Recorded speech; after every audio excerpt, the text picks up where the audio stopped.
Welcome to the first of a three-part series where I'll be showing you how to waterproof, install, and grout a shower. I installed this shower at the Mann Tile showroom, and it is available for purchasing online, material only, or with install included.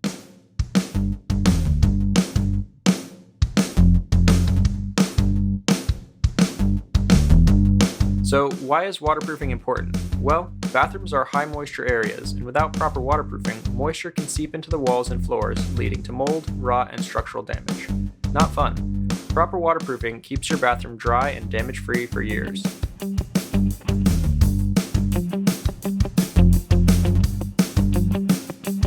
Why Schluter? Well, for one thing, it is very installer-friendly, being lightweight and easy to cut. No dust, no special tools needed, and it's a much cleaner and faster solution compared to alternatives like Durock or RedGuard. Plus, Schluter comes with a 10-year material and labor warranty.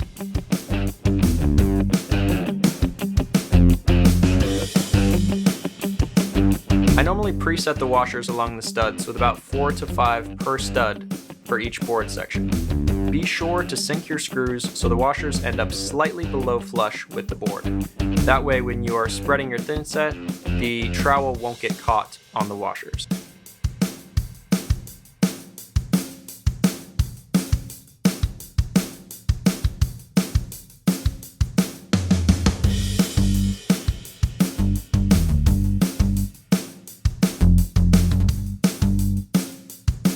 Next up, we're sealing the seams and screws. Schluter recommends 2.5 inches of coverage on either side of the joint. The thinset needs to be smoothed out under the band until you can't see the comb through it, and take special care in the corners to make them nice and tight. Overlap can also cause problematic buildup, so keep an eye out for that.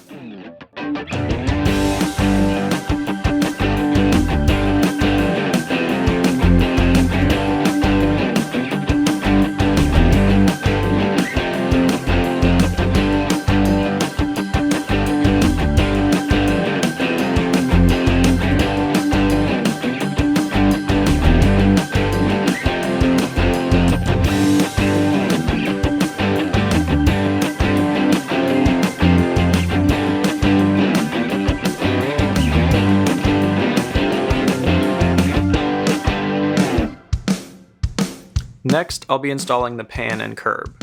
The Schluter pan is much quicker, cleaner, and easier to install compared to a traditional mud pan. Be sure to check your subfloor for level before installing the tray, as the last thing you want is your new shower not draining. The default height of the Schluter curb is 6 inches high, but we usually cut it down to 4 inches using a skill saw. Make sure to add thinset as needed to ensure everything is level and supported. Even though it is made out of the same material as the wallboard, it will be quite sturdy when it's all set. Another important note is to make sure that it is parallel to the back wall. This will ensure your floor tile looks good and won't have a weird cut.